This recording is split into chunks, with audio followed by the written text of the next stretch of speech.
ప్రభు తన కృప చేత మనలను మరొక ఆదివారంలోనికి ప్రభు తీసుకొచ్చారు.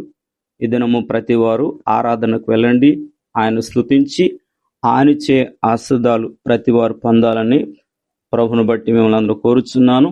దేవుని వాక్యం చదువుకుందాము. 121వ కీర్తన 8వ వచనము. ఇది మొదలుకొని నిరంతరము నీ రాకపోకల యందు యెహోవా నిన్ను కాపాడును. చదివిన వాక్యం ద్వారా రావలసిన దీవెన ప్రభు మీకు దయచేయునుగాక.